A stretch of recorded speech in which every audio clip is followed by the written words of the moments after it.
on a fresh ceasefire deal as US Secretary of State Antony Blinken is set to wind up his fifth Asia trip since the October 7th attacks on Israel. This even as the instability deepens in the region over the 4 months long Israel-Hamas war. Hamas has responded positively to the truce proposal mediated by Qatar, Egypt and the US. Blinken says he would discuss the Hamas response with Israeli officials when he visits the country later today. In Doha, Blinken expressed confidence that an agreement is possible.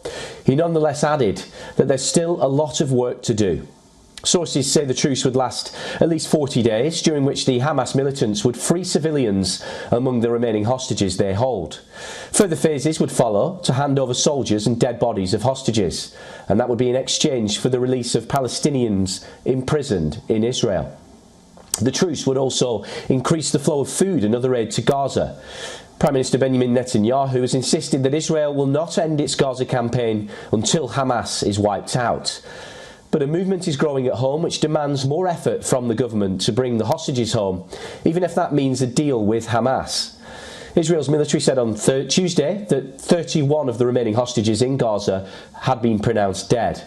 Israel previously said 136 hostages were still in Gaza. That was after 110 were freed under a 7-day truce back in November. But reports citing an Israeli assessment shared with the US and Egyptian officials say as many as 50 of the hostages could now be dead. And if true, that could mean that only 80 hostages are still alive at the moment. In a related development, the Speaker of Israel's Parliament, Amir Ohana, met US House Speaker Mike Johnson at the US Capitol. Ohana and Johnson also met with families of hostages captured by Hamas. Meanwhile, the situation in Gaza is worsening by the day. Staff and equipment are in such short supply in Gaza's hospitals that medical teams are having to be forced to make agonising decisions about whom to accept and whom not, and it's leaving patients with severe life-threatening injuries untreated. One of the other big challenges that many days we have to prioritize between the patients, and we have to prioritize with the patient with higher survival rate in compared to the ones which are really in bad situation, which need a lot of care. In another key development, Saudi Arabia has said there will be no normalization with Israel until the creation of a separate Palestinian state. This was announced after the top American diplomat visited Saudi on Monday.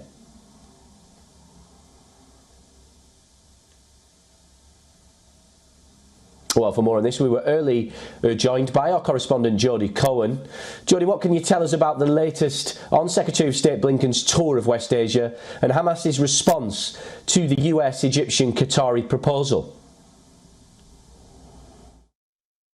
So Secretary of State Blinken is taking his fifth tour of West Asia since the Hamas-Israel war began.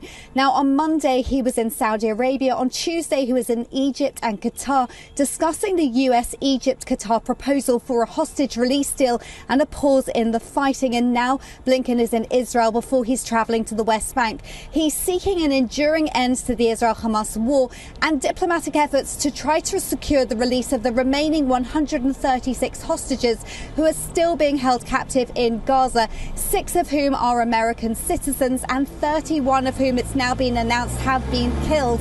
Israel has reportedly has accepted this proposal. Hamas has now responded with a counter-proposal. Reports are saying that Hamas is still making some demands, such as calling for the release of 1,500 Palestinian security prisoners, including 500 who are serving life sentences for murder. Now, President Biden has said that Hamas's response is over the top, but that negotiations are going to be ongoing. It's not clear if Israel at this stage considers Hamas's counter-proposal to be a rejection of the initial proposal. Blinken will no doubt discuss this with the Israeli leaders. So lots of shuttle diplomacy going on. Argentina's new president is also in Israel. He, remember, announced moving their embassy to Jerusalem and in a symbolic move arrived in Israel and went straight to the Western Wall in Jerusalem. France's foreign minister has also been touring the region in an attempt to persuade Hezbollah to retreat from the northern border with Israel. But in the meantime, the fighting continues. Jody, there are also talks of a potential rapprochement between Hamas and the Palestinian Authority. How would Israel respond to that? Right, so there are continued efforts to try to bring about a rapprochement between the Palestinian authorities ruling Fatah party, which rules the West Bank, and Hamas, which rules Gaza, but which Israel is aiming to defeat after Hamas's 7th of October attack against Israel.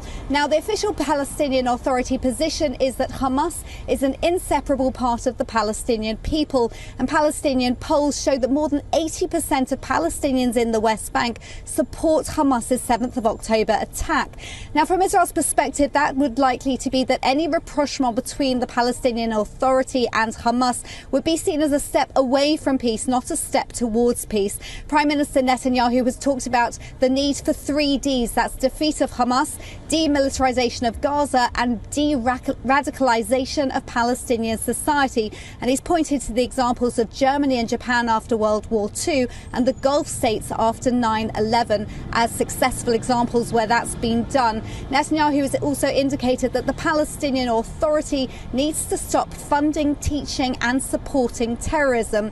The US has indicated that they feel the Palestinian Authority needs to make reforms, and those are likely would need to be part of any pathway towards a Palestinian state, which we know the US is currently investigating. So it remains to be seen what happens with all of these diplomatic efforts.